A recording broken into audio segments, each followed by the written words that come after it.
I have to tell you, I'm both challenged and excited. My excitement is I get a chance to give something back. My challenge is the shortest seminar I usually do is 50 hours.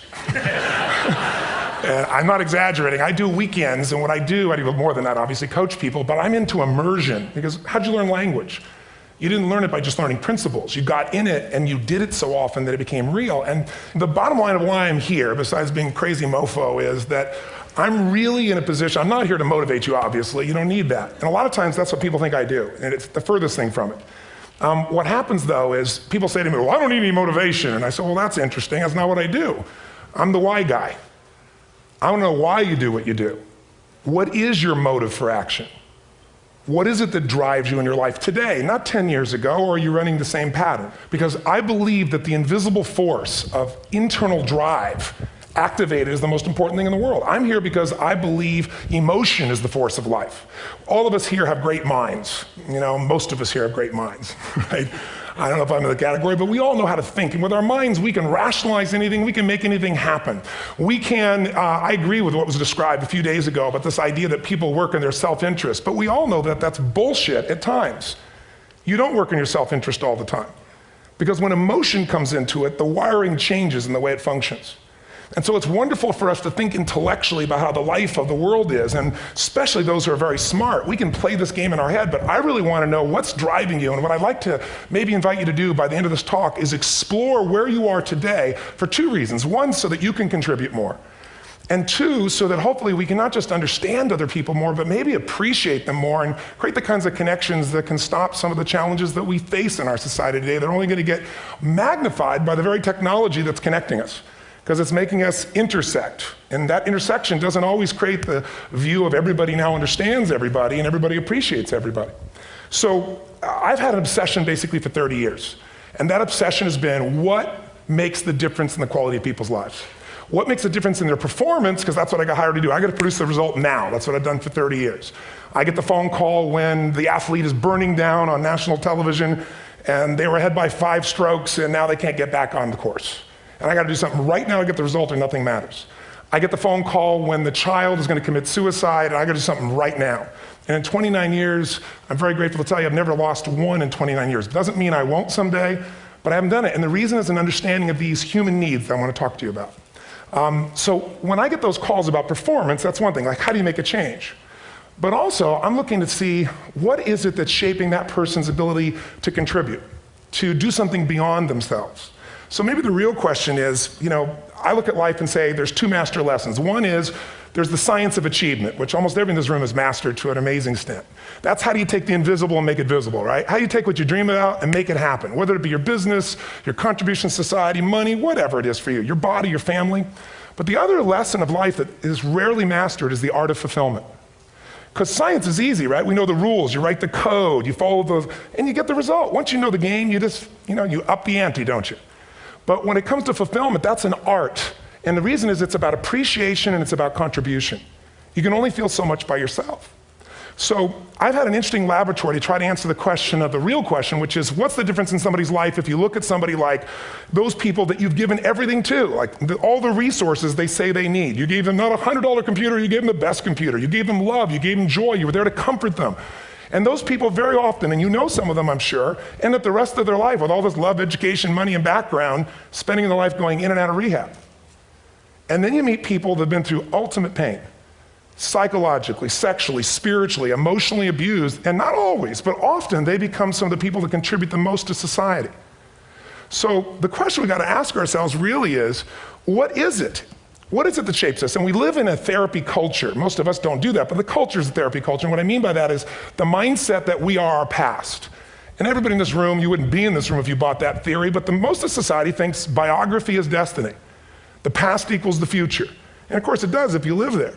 But what people in this room know, and what we have to remind ourselves though, because you can know something intellectually, you can know what to do and then not use it, not apply it.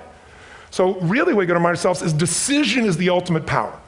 That's what it really is. Now, when you ask people, have you failed to achieve something? How many have ever failed to achieve something significant in your life? Say, I. Thanks for the interaction on a high level there. But if you ask people, why didn't you achieve something? Somebody who's working for you, or a partner, or even yourself, and you failed to achieve a goal, what's the reason people say they failed to achieve? What do they tell you? didn't know enough, didn't have the knowledge, didn't have the money, didn't have the time, didn't have the technology. You know, I didn't have the right manager. Didn't have the Supreme Court.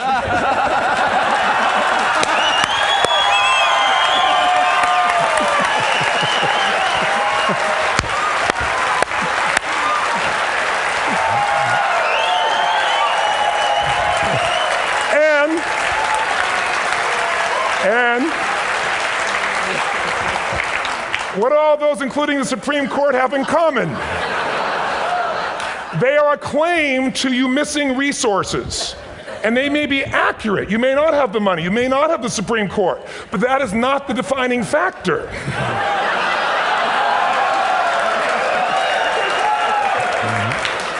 And you correct me if I'm wrong.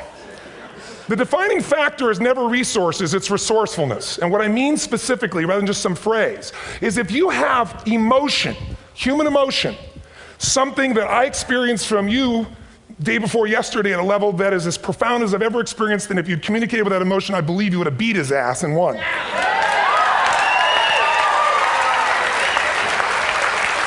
But how easy for me to tell him what he should do. Idiot, Robbins. But I know when we watched a debate at that time, there were emotions that blocked people's ability to get this man's intellect and capacity and the way they came across to some people in that day. Because I know people that wanted to vote in your direction and didn't, and I was upset.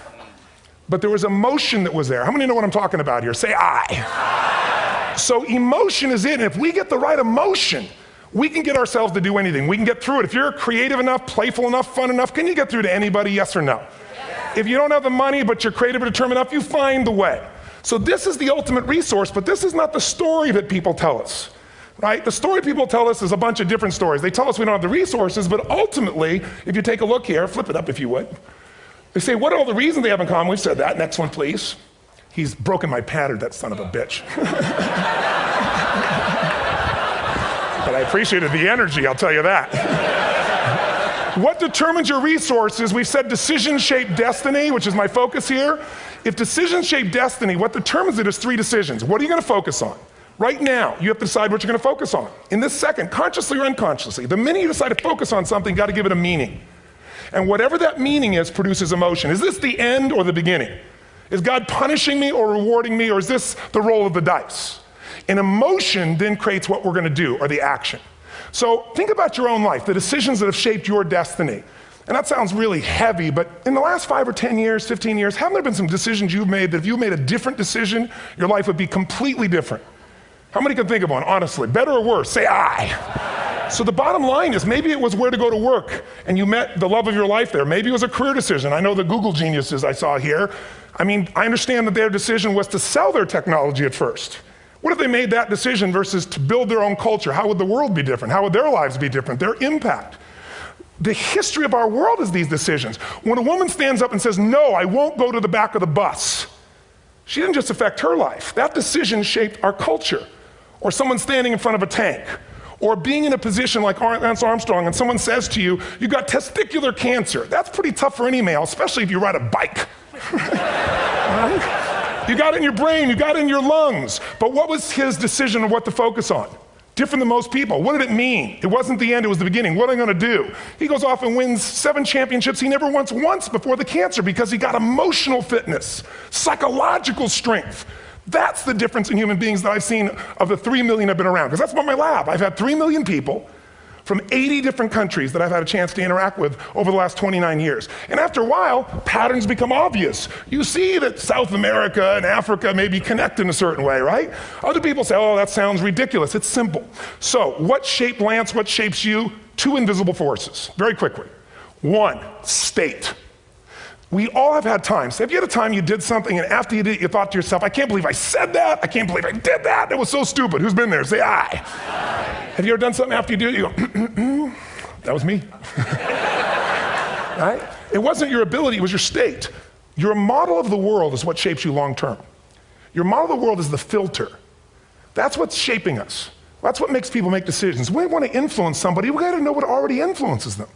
And it's made up of 3 parts, I believe. First, what's your target? What are you after? Which I believe it's not your desires. You can get your desires to goals. How many of you got a goal or desire and thought, is this all there is? How many been there? Say aye.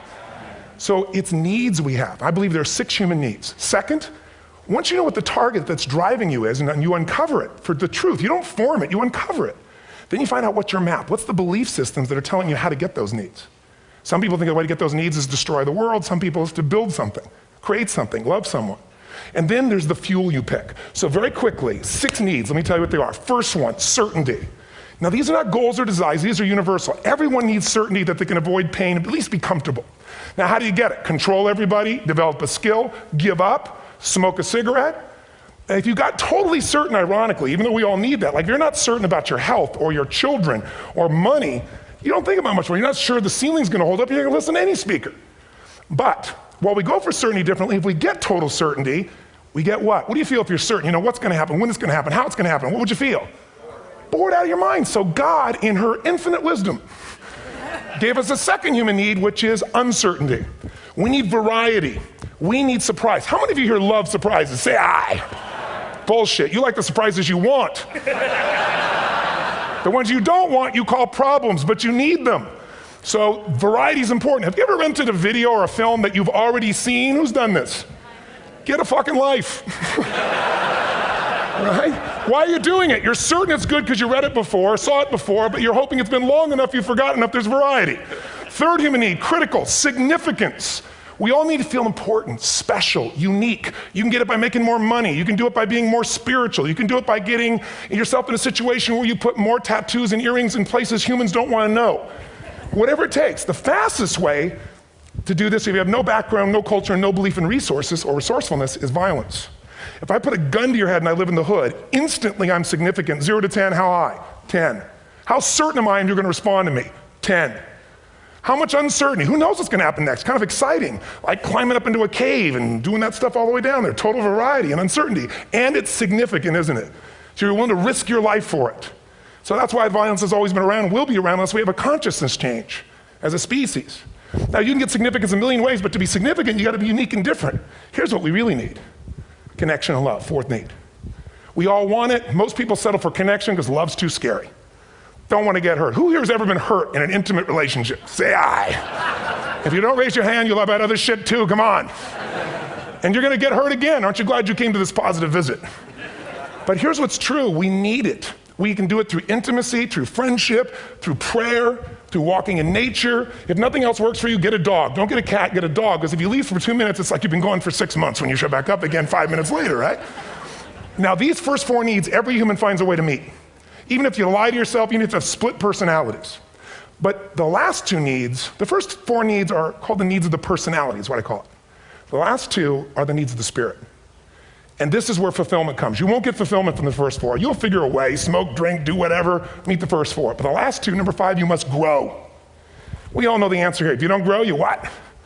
If a relationship's not growing, if a business is not growing, if you're not growing, it doesn't matter how much money you have, how many friends you have, how many people love you, you feel like hell. And the reason we grow, I believe, is so we have something to give of value. Because the 6th need is to contribute beyond ourselves. Because we all know, corny as it sounds, the secret of living is giving. We all know life's not about me, it's about we. This culture knows that, this room knows that. And it's exciting. When you see Nicholas up here talking about his $100 computer, the most passionate, exciting thing is here's a genius, but he's got a calling now. You can feel the difference in him, and it's beautiful. And that calling can touch other people. In my own life, my life was touched because when I was 11 years old, Thanksgiving, no money, no food, and we're not gonna starve, but my father was totally messed up. My mom was letting him know how bad he messed up. And somebody came to the door and delivered food. My father made 3 decisions. I know what they were briefly. His focus was, this is charity. What does it mean? I'm worthless. What do I gotta do? Leave my family, which he did. At the time, one of the most painful experiences of life. My 3 decisions gave me a different path. I said, focus on, there's food, what a concept, you know? Second, but this is what changed my life. This is what shaped me as a human being. Somebody's gift, I don't even know who it is. I thought, my father always said, no one gives a shit. And all of a sudden, somebody I don't know, they're not asking for it, this is giving our family food, looking out for us. It made me believe this. What does it mean? That strangers care. And what that made me decide is if strangers care about me and my family, I care about them. What am I gonna do? I'm gonna do something to make a difference.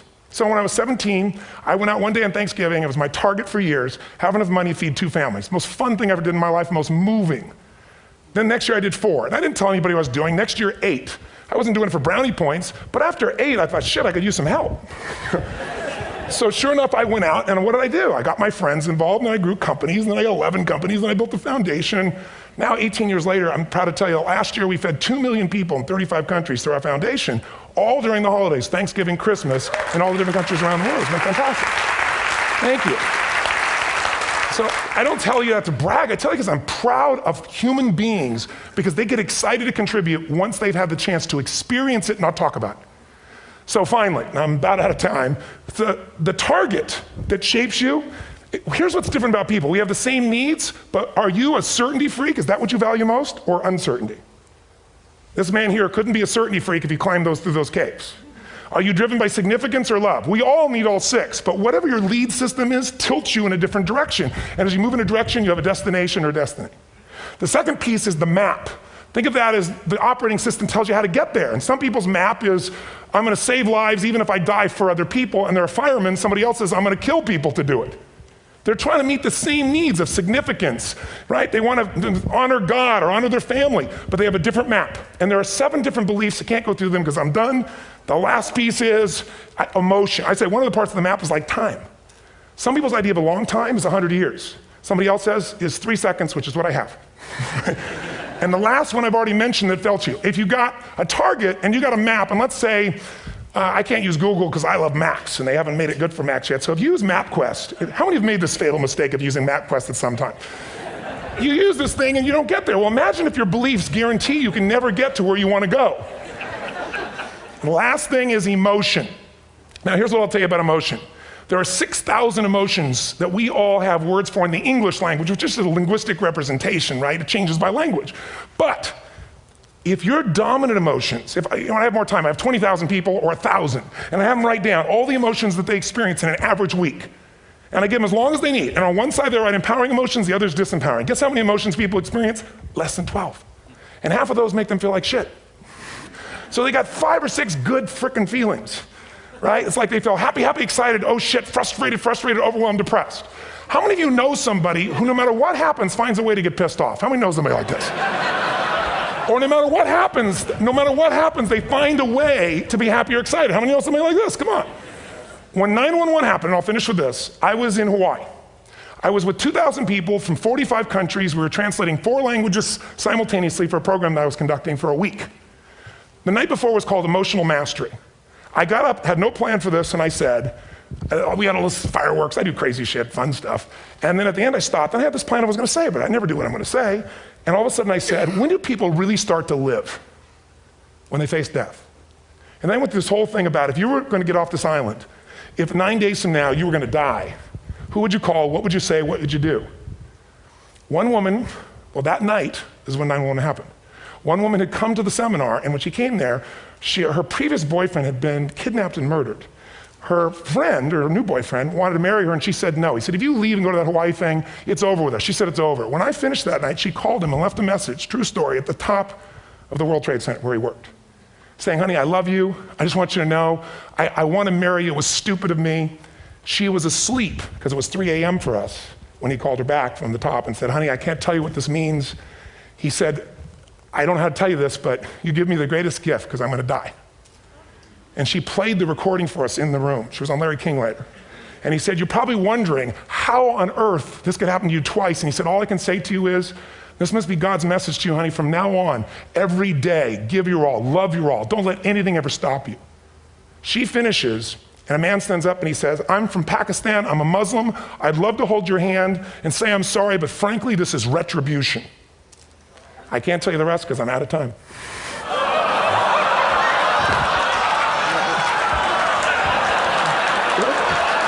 Are you sure? Finish the story.